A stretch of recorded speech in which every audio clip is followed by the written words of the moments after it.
Okay, ladies and gentlemen, we are very excited about this session for a very simple reason that, as you all know,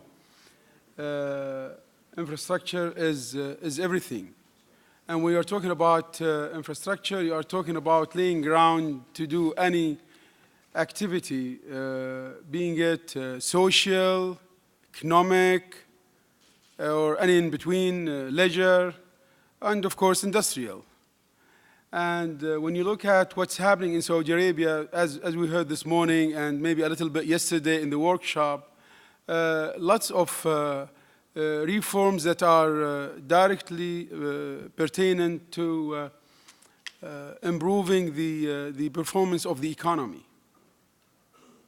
And everyone can say that, as they say, but if you look at the commitment of the government as far as spending is concerned, public spending is concerned, you'll see that the amount of money spent by the government increasing in a very massive manner. So every year there is a record budget. But what's more important than that, that the share of infrastructure or asset management, or if you will, investment spending is also increasing at record level.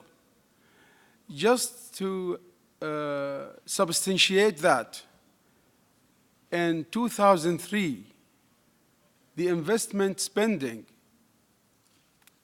or expenditure of the government was about 37 billion Saudi riyals, about 10 billion US. That was increased to the point that in 2010, it went up to 260 billion.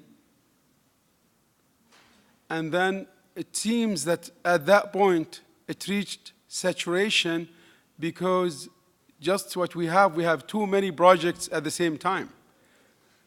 So it was a real challenge. And 2011, this year, what was appropriated by the government for investment expenditure was 256 billion Saudi riyals. Toward the early 2000, investment to GDP was about 18%, and that was the average for the 90s. And that, of course, that was low, especially for a developing country that aspires to diversify its economy away from oil, or to at least to breaking the dependence on oil. Now, in comparison to that, now that ratio stands about between 28 and 30%, which is among the highest. If you compare, and you could say, okay, so how come? If we compare that to the highest spenders traditionally, OECD Group, that is above the average of OECD. The point here that the government is committed, and the commitment is hard, and it is translated into money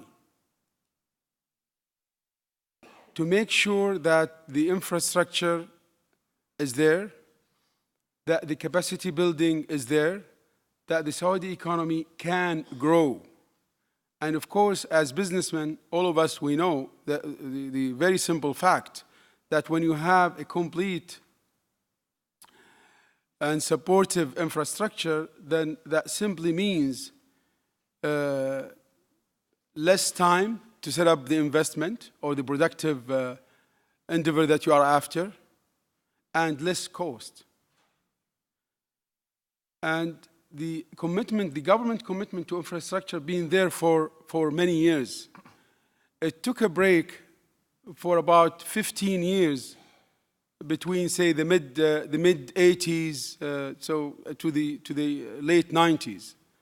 And of course, that was due to two factors: the dwindling oil revenues, one, And second, that the government had to borrow domestically in order to finance its budget and then to repay and all that. So in that period, for those 15 years, the capital expenditure of the government went down.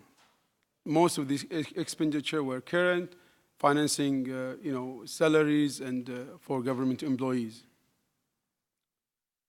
And of course, the commitment, as I said, which is very well established, is we can give a number of examples to substantiate that as well, including the case that we'll be hearing, of course, about in Jubail, for example.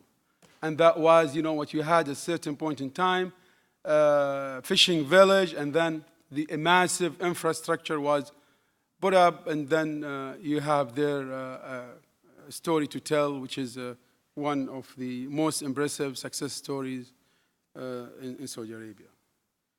Now, with that very brief introduction, I'm happy to introduce our first speaker. And before that, each one of the speakers will have 10, maximum 12 minutes in order to leave some time for our esteemed audience to ask questions. We will be having until 3:45, so we should have enough time in order to really have the panelists contribute, as well as receiving questions from the floor here. So our first speaker will be Mr. Ahmed Osilan. And Mr. Osilan is one of the top executives in SAGIA, our investment authority, the Saudi General Investment Authority. They are active all over. What they have, as you can see, we have in their young organization and young executives as well. He is currently the Chief Investment Officer of SAGIA. Please. Thank you. Thank you, Dr. Ihsan.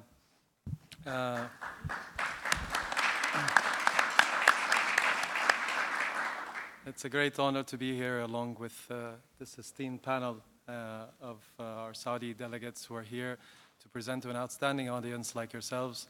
And I'm honored to take the mic and share with you the bird's eye view of what this Saudi Arabian General Investment Authority has been doing in the recent past, and giving you also a sneak preview into the future. I just want to know, how can I click the slides? Oh, all right. Let me go to the podium now.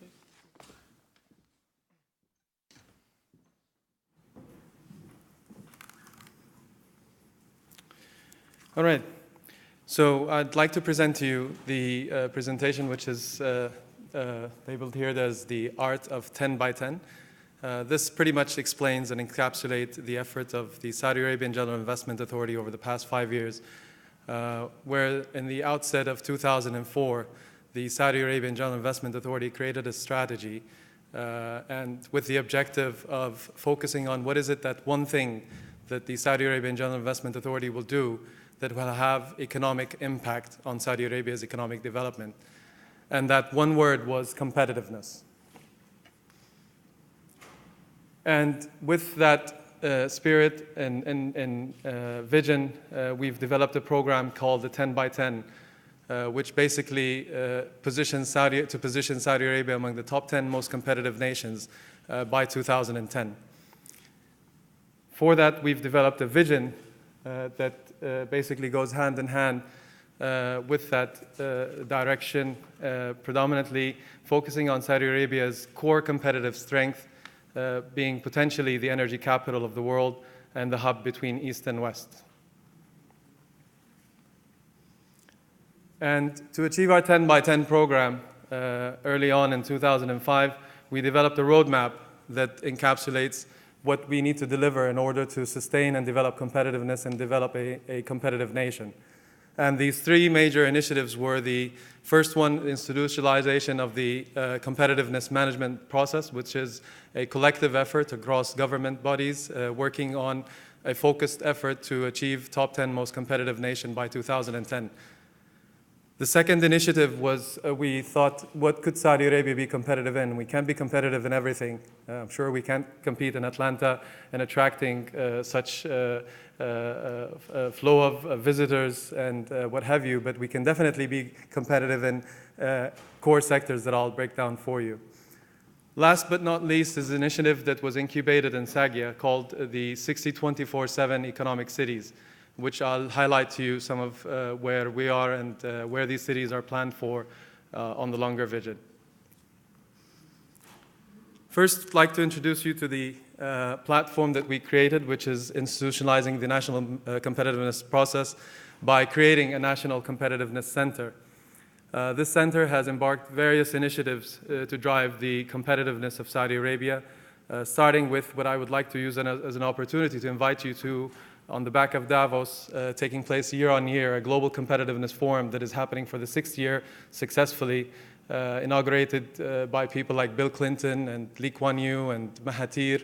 So if you're thinking of a time to be in Saudi, I kindly urge you to consider being in Saudi and maybe on your way to Davos, making a stopover for this Global Competitiveness Forum, which is taking place on the 22nd to the 25th of January of 2012. But this is one initiative. There were various other initiatives like the Saudi Fast Growing 100. We introduced an index whereby 100 companies have been identified as the Saudi fastest growing companies across the kingdom to also promote in the private sector the competitiveness concept. We've introduced other initiatives like the Most Competitive Youth Initiative, the Oxford training program with the Oxford School in London, and also other initiatives like the regional competitiveness. We have 13 regions across the kingdom, and we are trying to introduce competition between these regions to prosper and to stimulate the economy within all these regions.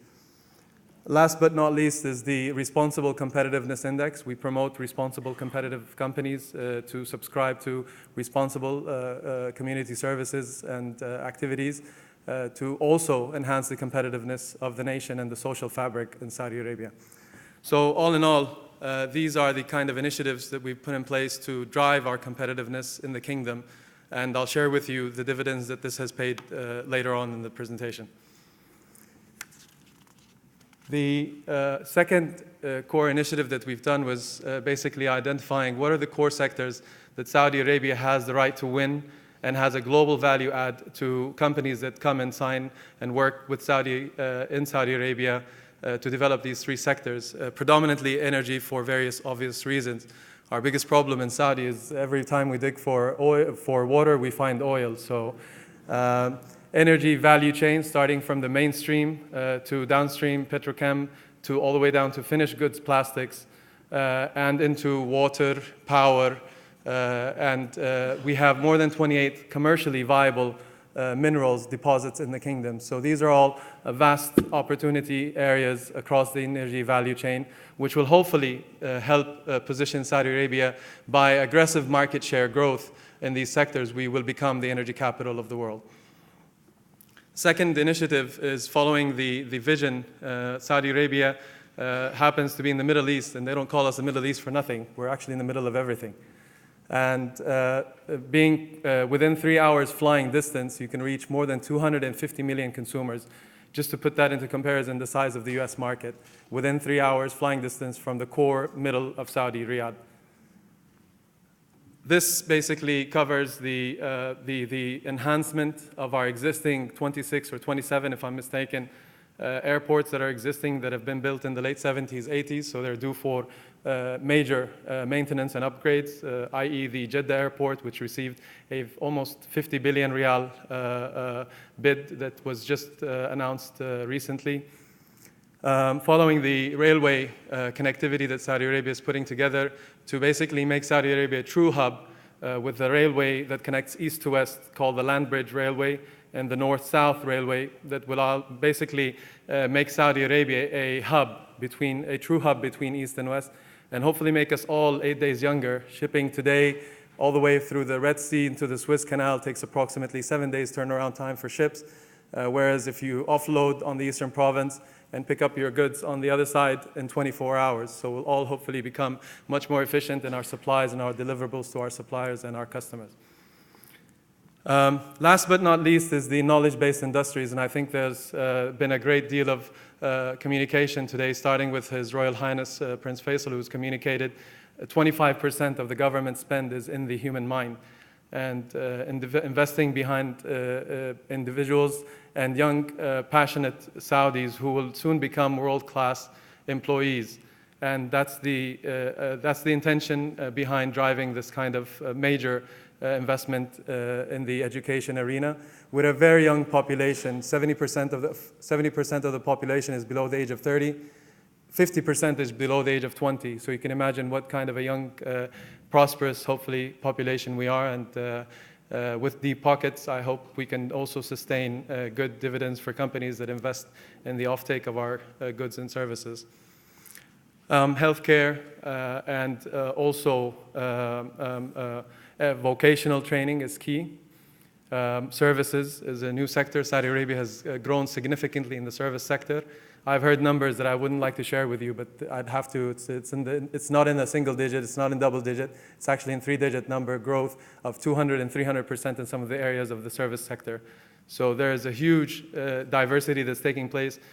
Still focusing on what made us famous, but at the same time encouraging further diversity into all the way down to finished goods of plastics and batteries and finished goods that we would like to bring to the global market with competitive economic costs efficiencies. I think I've highlighted that part, but on the economic cities, my first role joining SAGIA was where this economic cities agency was incubated, and later on last year was basically spun off as its own agency called the Economic Cities Authority. These cities that I'll share with you, along with many other economic development that's taking place since 30 years ago through the Jubail and Yanbu, and with the vast amount of development taking place in the other industrial cities, we're pretty much turning Saudi into an industrial hub. And hopefully a green industrial hub. These cities that have been announced in late 2006 and 2008 are positioned in various less developed regions in Saudi, if I may say. We're all familiar probably with the middle wealthy corridor of Jeddah, Riyadh, and Eastern Province. But less developed regions in the north and the south now have to step into the game and bring in value and economic development into those regions. And that's the reason why these economic cities are pretty much situated in the less developed regions. The first one in the south, where I'll start with King Abdullah Economic City. That's our flagship city. It's a 90 kilometer away from north of Jeddah. Then we have, and the main thumbprint of that city is going to be in light industries and downstream finished goods. Heavy industries in Jizan Economic City. This is a major heavy intensive city that is going to be focused on heavy manufacturing and use of energy. A bit up north and following our knowledge-based initiatives, we're developing a knowledge economic city that is predominantly founded on using the knowledge base of the Islamic bloc and being able to bring in scientists from all over the world to help stimulate education and bring in know-how that we're best at, for example, maybe Islamic finance and what have you. Further to the mid-north, which is a lovely city that is going to have our first dry port, connecting very soon to the North Railway of all the way maybe into London. So one day maybe you can actually take a train ride from London all the way down to this city. This city is a supply chain and logistics city. It's the closest to the Levant countries, and it makes it proximate to any flow of food processing and manufacturing and maybe some halal manufacturing goods. Saudi Arabia happens to have the monopoly over Mecca and Medina, so having on the back of your production saying that made in the Holy Land of Saudi Arabia has a stronger brand equity to 1.5 billion Muslims in the world. But just to shed some light on these economic cities, one of the key regulations in these cities is that these services to investors are offered in no longer than 60 minutes, 24 hours a day, 7 days a week. So basically 60, 24/7. And to those who are familiar with Mars and Pfizer, who have taken first pivot steps into making themselves available in these cities, along with also Grief, the largest or one of the largest plastic manufacturers, plastic manufacturers, have already set up shop and have already existed in the city, either in the making or they have already created their setup. So, okay, just to shed some light on quick results, this is where we are today. We're the 12th ranked most competitive nation globally, but number 1 Middle East and Africa, and the 4th on the G20. That pays dividends when you also see the flow of FDI. Saudi Arabia ranks the 12th also largest recipient of cash globally, and number 1 in Middle East and Africa. So this is a vote of confidence, and I'd just like to give a quick correlation between where we are today and where we were 10 years ago. From 1995 to 2005, the average foreign direct investment in Saudi Arabia was in the realm of 400 million plus. Today we're talking about $25 billion per annum, which is equivalent to the stock of FDI invested by the US in Saudi throughout its history in 1 year. With that, I'd just like to leave you with the future layout. I ask all American corporations to get their Corvettes engines started, because we're looking at doubling the amount of FDI that we've received over the past years in the next 5 years. So if you want to really if you want to co-op with the game, you really need to get into a Corvette and press the pedal to catch up with where Saudi is heading. Various other initiatives positioning Saudi top 5 by 2015 is the next program that we're working on. With that, I'd like to close, and I thank you for your valuable time. Thank you.